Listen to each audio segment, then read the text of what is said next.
लगातार चल रहा है। लगातार लोगों के द्वारा सवाल पूछे जा रहे हैं और सवालों के जवाब दिए जा रहे हैं। कमेंट बॉक्स में लिखकर सवाल भेजे जाए, अगले वीडियो में उसके जवाब दिए जाएंगे।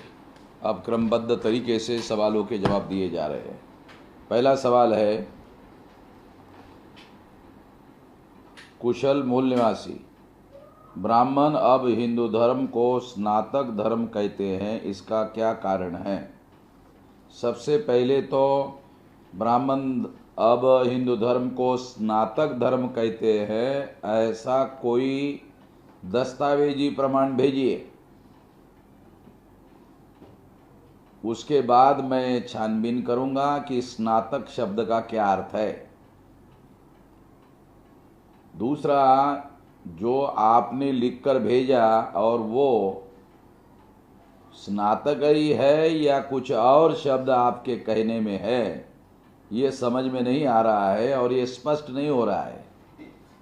इसलिए पहले इसका दस्तावेजी प्रमाण भेजिए संदर्भ के साथ कि क्यों वो इस तरह का नाम बदल करने का प्रयास कर रहे हैं।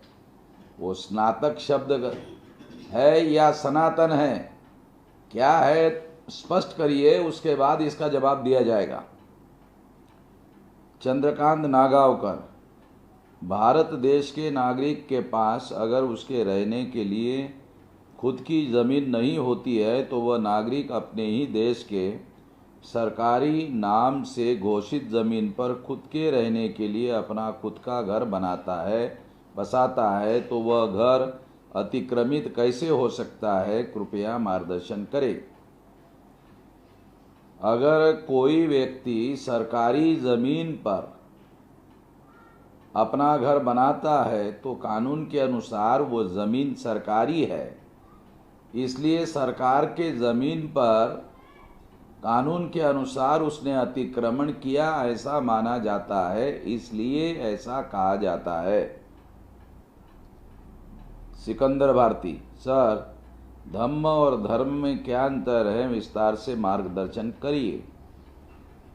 बाबा साहब अम्बेडकर के अनुसार धर्म का अर्थ यह है कि मनुष्य मरने के बाद उसका क्या होता है, इस पर जो चिंतन किया जाता है वो धर्म विषय में कवर किया जाता है। धम्म का अर्थ यह है कि मनुष्य और मनुष्य के बीच में इस दुनिया में रहते हुए संबंध कैसे होने चाहिए, समता, स्वतंत्रता, बंधुता और न्याय पर आधारित संबंध होने चाहिए कि नहीं होने चाहिए, इस विषय को कवर करने वाले के लिए धम्म शब्द का उपयोग और प्रयोग किया गया है। ये फर्क जानने की जरूरत है। रवि वानखेड़े, मैं रवि वानखेड़े, महाराष्ट्र, पुणे से मेरा सवाल है, वर्ण व्यवस्था में 4 वर्ण हैं, ब्राह्मण, क्षत्रिय, वैश्य और शूद्र। शूद्र को शूद्र किस आधार पर कहा होगा? असल में शूद्र ही क्यों कहा होगा? क्योंकि ब्राह्मण के पास अधिकार है, क्षत्रिय के पास अधिकार है, वैश्य के पास अधिकार है। वर्ण व्यवस्था में केवल एक ही वर्ण शूद्र है जो अधिकार वंचित है, और शूद्र को त्रैवर्णिकों की सेवा करने के लिए बनाया गया वर्ण कहा जाता है, इसलिए उसे शूद्र कहा जाता है। क्योंकि ये अधिकार वंचित है, इसलिए अधिकार वंचितों को दुनिया में गुलाम कहा जाता है। तो शूद्र का एक अर्थ गुलाम भी होता है। कुमार किसलय, क्या ईवीएम के विरोध में छात्र, युवा, बेरोजगार भी देश में परिवर्तन यात्रा निकाल सकते हैं? यकीनन निकाल सकते हैं, मगर सफलता हासिल करने के लिए कोई भी कार्य संगठित रूप से किया जाना चाहिए।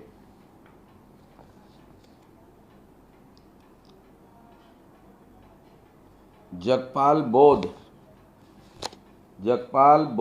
सर छोटूराम जी के आरएसएस के बारे में क्या विचार थे, कृपया मार्गदर्शन करिए। छोटू राम जी आरएसएस के समर्थन में नहीं थे, क्योंकि वो ब्राह्मणों के वर्चस्व के विरोध में थे। इस दृष्टि से छोटू राम जी आरएसएस के समर्थन में नहीं थे, विरोध में ही थे। वो कांग्रेस के भी विरोध में इसी वजह से थे। विनोद कुमार, मैं विनोद कुमार, जिला हरदोई, उत्तर प्रदेश। मेरा प्रश्न यह है कि बहुजन समाज के बहुत सारे संगठन SC/ST को दलित शब्द से उच्चारित करते रहते हैं। ऐसा करना संवैधानिक रूप से कहाँ तक उचित है? कृपया मार्गदर्शन करिए। लगभग 2 हाई कोर्टों ने दलित शब्द को असंवैधानिक घोषित किया है, और संवैधानिक शब्द SC और ST है, और हिंदी में अनुसूचित जाति और जनजाति है। जो संवैधानिक शब्द है, हम लोगों को उसी शब्द का उपयोग और प्रयोग करना चाहिए। प्रवीण गुजर, मेरा सवाल है कि OBC SC/ST के लोग ज़्यादातर ब्राह्म भक्त है। वामसेप रामायण महाभारत को काल्पनिक ग्रंथ मानता है, तो क्या इस वजह से OBC SC/ST के लोग वामसेप से तेजी से नहीं जुड़ पा रहे हैं? अगर ऐसा है तो OBC SC/ST एवं ST के लोगों को कैसे जोड़ा जाए? सबसे पहले तो वामसेप रामायण महाभारत के विरोध में नहीं है, वामसेप ब्राह्मणों के वर्चस्व के विरोध में है। ब्राह्मणों का वर्चस्व स्थापित करने के लिए रामायण और महाभारत ग्रंथ लिखा गया है। अगर दस्तावेजी प्रमाण के अनुसार ये देखा जाए तो मौर्य लोग आज OBC में आते हैं, तो मौर्य साम्राज्य को खत्म करने का काम पुष्यमित्र शुंग नाम के ब्राह्मण ने किया। उसके बाद रामायण और महाभारत लिखा गया है। ये हिस्टोरिकली सिद्ध किया जा सकता है। और अगर कोई ब्राह्मण भक्त या ब्राह्मण ग्रस्त OBC है, तो ऐसे लोगों को हम लोग मूल निवासी ही मानते हैं, मगर ब्राह्मणों के प्रभाव में मानते हैं। उनको जागृत करके उनसे मुक्त करना आज़ादी के लिए सबसे ज़्यादा ज़रूरी है। अगर ऐसा नहीं किया जाता है तो OBC गुलाम बने रहेंगे। बेशक इसकी स्पीड कम हो सकती है, मगर हमने जो तरीका बनाया उस तरीके पर ही अक्लमंदी से अमल करने की ज़रूरत है। और केवल रामायण और महाभारत के मुद्दे पर बोलकर हम लोगों को नहीं जागृत कर रहे हैं, हम ब्राह्मणों के वर्चस्व को ख़त्म करने के लिए OBC को जगाने का काम कर रहे हैं। ये ध्यान रखना ज़रूरी है। अमोल वाघमारे, कोरोना के बाद दुनिया कैसे होगी? लोकशाही बचेगी क्या? कोरोना के बाद लोकशाही खत्म हो जाएगी, ये डर काल्पनिक है और इस पर ज़्यादा सोचने की ज़रूरत नहीं है। हम इसको नहीं मानते हैं, क्योंकि राष्ट्रीय समस्या को राष्ट्रीय स्तर पर देखना चाहिए। और अगर लोकतंत्र को कोई ख़त्म करने का प्रयास करेगा तो पूरे शक्ति के साथ हम लोग विरोध करेंगे। दिलीप भेतासिया, सर लॉकडाउन अगर लंबा चला तो हमारी रणनीति क्या हो सकती है? क्योंकि लॉकडाउन को 1 महीना हो चुका है। SC/ST OBC माइनॉरिटी के बहुसंख्यक लोग ज़्यादा से ज़्यादा 1 महीना तक घर चला सकते हैं, तो सरकार से इस बारे में निपटने की कोई रणनीति बताइए। अभी जल्दी ही घर बैठे बैठे गरीबों को, असंगठित मजदूरों को और ज़बरदस्ती से जिन मजदूरों को अलग अलग राज्यों में रोक कर रखा गया, उन लोगों की समस्याओं का समाधान करने के लिए हम घर बैठे किस प्रकार का आंदोलन कर सकते हैं, उसके बारे में हम लोग रणनीति बना रहे हैं।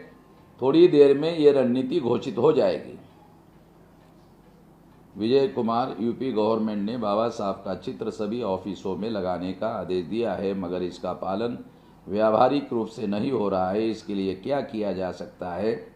जिस ऑफिस में ये नहीं लगाया जा रहा है, उस ऑफिस को वामसेप के द्वारा, भारत मुक्ति मोर्चा के द्वारा, बहुजन क्रांति मोर्चा के द्वारा उस ऑफिस का जो हेड है उसको लिख कर दिया जाए।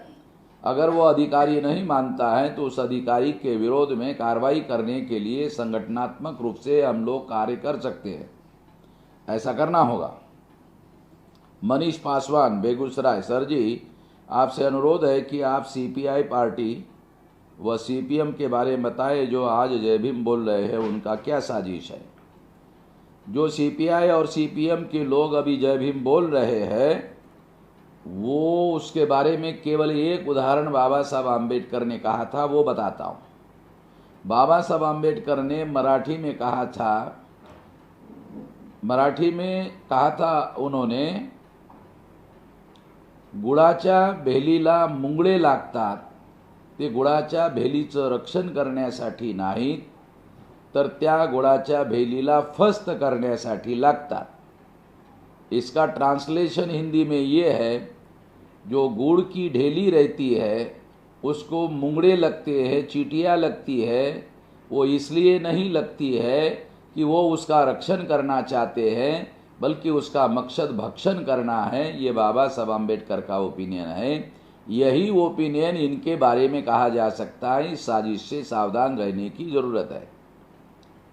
आलोक राज, जगजीवन राम और बाबा साहब आम्बेडकर जी में क्या मतभेद थे? बिहार में जगजीवन राम जी के कुछ फॉलोअर हैं, वो बाबा साहब का विरोध क्यों करते हैं? कृपया मार्गदर्शन करें। आलोक कुमार रंजन, भारतीय विद्यार्थी मोर्चा, तहसील प्रभारी, बलिया, उत्तर प्रदेश। जगजीवन राम और बाबा साहब आम्बेडकर में मतभेद ये थे कि जो ब्राह्मणों की सबसे बड़ी शक्ति थी कांग्रेस आज़ाद भारत में, वो ब्राह्मणों का वर्चस्व निर्माण करना चाहती थी, ऐसा बाबा साहब आम्बेडकर का मानना था। और जगजीवन राम सत्ता के लोभ में और लालच में उनका समर्थन करते रहे। आज ब्राह्मण लोग ब्राह्मणों का भारत में वर्चस्व स्थापित करने में कामयाब हुए, उसके लिए जगजीवन राम जिम्मेदार है। इसे दस्तावेजी प्रमाण के आधार पर सिद्ध किया जा सकता है, और इस वजह से हम लोग आज़ाद भारत में संकट में घिरे हुए हैं। इसको समझने की जरूरत है। जो जगजीवन राम के चेला लोग इसका विरोध करते हैं, उनके पास इस बात का क्या जवाब है? ये जवाब हम लोगों को जानने की जरूरत है।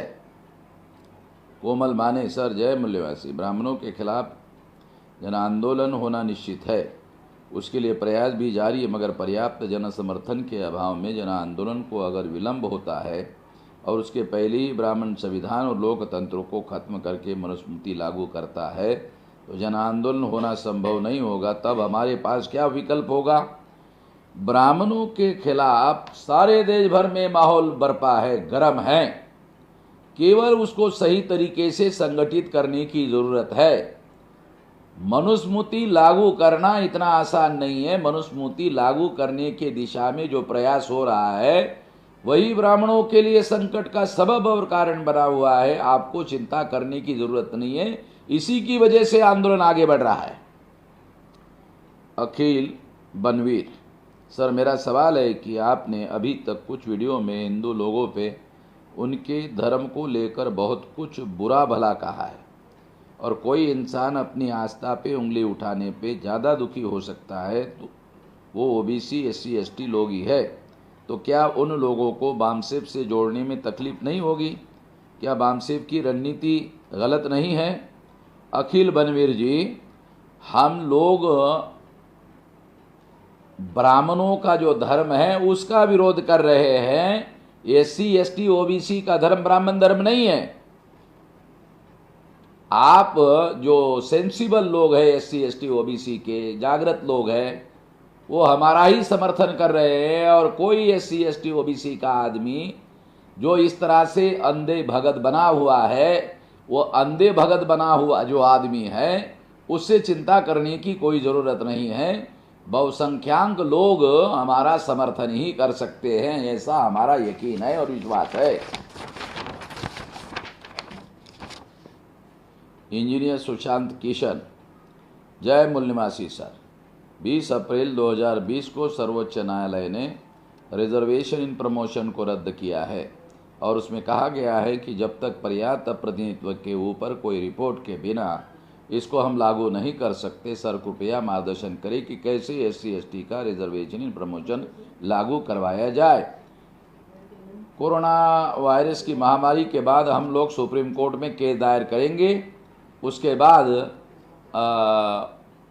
उसका क्या रिजल्ट आता है देखेंगे। शारणदेव सिंह मिश्राम सर, बहुजन कार्यकर्ता को टारगेट कर फंसाया जा रहा है, मारा जा रहा है। इस पर आपके और कार्यकर्ताओं की सुरक्षा पर आपका क्या निर्देश है? हमारे जानकारी में कहीं पर भी बहुजन कार्यकर्ताओं को टारगेट या मारा जा रहा है ऐसी जानकारी नहीं है। जहां लोगों को प्रॉब्लम क्रिएट किया गया था उनका समाधान किया जा चुका है। सिद्धार्थ कदम, कार्बन निष्पादन समिति कितने लोगों की हो सकती है? कम से कम जिला लेवल पर 3 लोगों की कार्य निष्पादन समिति हो सकती है, मैक्सिमम 21 लोगों की भी हो सकती है। Luckiest person, sir double vote का हक क्या था? एक बार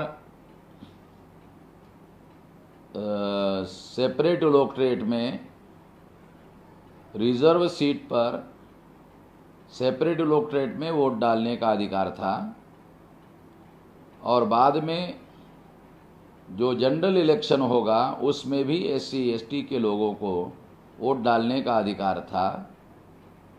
तो 2 बार वोट डालने का लोगों को अधिकार था। ये इस तरीके से। शेखर भारतीय, सर देश की सभी कानून व्यवस्था संविधान के तहत चलती है, लेकिन कोर्ट में शपथ गीता की ही क्यों दिलाई जाती है? अगर मुसलमान है तो मुसलमान को गीता की शपथ तो नहीं दिलाई जाती है। अगर कोई ये कहे कि मैं सिख हूँ और गुरु ग्रंथ साहब को मानता हूँ तो गुरु ग्रंथ साहब की शपथ लेने के लिए कहा जा सकता है। अगर कोई बुद्धिस्ट है और वो धम्मपद को शपथ लेने के लिए मांगना चाहता है तो उसको भी देना होगा। वो जिसका जो यकीन है वो अवेलेबल है, कानून के अनुसार मान्यता प्राप्त है। तो इस तरह से सारे सवालों के जवाब दिए जा चुके हैं। आगे कमेंट बॉक्स में आपको सवाल पूछना होगा। जो भी सवाल पूछे जाएंगे अगले वीडियो में उसके जवाब दिए जाएंगे। धन्यवाद।